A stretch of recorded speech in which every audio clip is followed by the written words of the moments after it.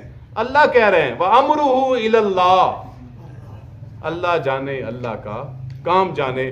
ہمیں اپنے آپ کو، اپنے اعمال و اپنی نیتوں کو درست رکھنا ہے. وَمَنْ عَادَا، جو کوئی پھر بھی سود لے، پھر بھی باز نہ آئے، فَأُولَٰئِكَ أَصْحَابُ النَّارِ، اور وہی لوگ دوزخ والے ہیں. ہم فیہا خالدون، اور وہ اس میں ہمیشہ رہیں گے. دوسری آیت یمحق اللہ الربا، اللہ سود کو مٹاتا ہے، وَيُرَبِّ الصَّدَقَاتِ، اور صدقات کو بڑھاتا ہے. اب اس آیت مبارکہ کا جوڑ ہے پچھلی ساری آیات کے ساتھ جو ہم نے ساری صدقات کے مختلف حوالوں سے پڑھی. اللہ کیا فرما رہے ہیں کہ سود جو نظر آ رہا ہوتا ہے کہ بڑھ رہا ہے، میرے دیے 100-150 ہو رہے ہیں، وہ سمجھتا ہے بڑھ رہا ہے. اللہ فرماتے ہیں وہ کم ہو رہا ہے. جس نے ہماری آخرت تباہ کر دی وہ بڑھتا نہیں ہے، وہ گھاٹے کا سودا ہے. وَيُرَبِّ الصَّدَقَاتِ، ہم صدقہ دیتے ہیں. میری جیب میں 500 کا نوٹ ہے، میں نے اس میں سے 100 روپیہ صدقہ دے دیا، کتنے رہ گئے؟ 400. ظاہری طور پر تو ایسے لگے گا گھر سے 500 لے کے نکلا تھا، گھر جا رہا ہوں تو 400 رہ گئے. لیکن اللہ فرماتے ایسا نہیں ہے، اللہ صدقات کو بڑھاتے ہیں. واللہ، اور اللہ لا یحب کل کفار اسیم، ہر ناشکر گناہگار کو پسند نہیں کرتا. تو انشاءاللہ یہ آیت مبارکہ ہماری سمجھ کے لیے کافی ہے. باقی اس حوالے سے گفتگو چلے گی کیونکہ ابھی سود کی چند آیات باقی ہیں. اللہ تعالی ہمیں یقیناً ہماری ساری معیشت اسی پہ کھڑی ہے اور ہمیں پتہ بھی ہے. نبی علیہ السلام نے یہ ارشاد بھی فرمایا ہے، ایک زمانہ ایسا آئے گا کہ جب جو سود سے بچنا بھی چاہے گا مگر اس کو اس کا دھواں بھی پہنچے گا. اللہ تعالی ہم سب کی حفاظت فرمائے. وآخر دعوانا الحمدللہ رب العالمین، والصلاة والسلام علی رسول الکریم. ربنا آتنا فی الدنیا حسنۃ وفی الآخرۃ حسنۃ وقنا عذاب النار. ربنا لا تزغ قلوبنا بعد إذ هديتنا وهب لنا من لدنک رحمۃ إنک أنت الوهاب. ربنا اغفر لنا ربنا اغفر لنا ربنا اغفر لنا من كل ذنوب من الصغائر والكبائر. وصلی اللہ تعالی علی خیر خلقہ محمد وعلی آلہ وصحبہ اجمعین برحمتک یا ارحم الراحمین.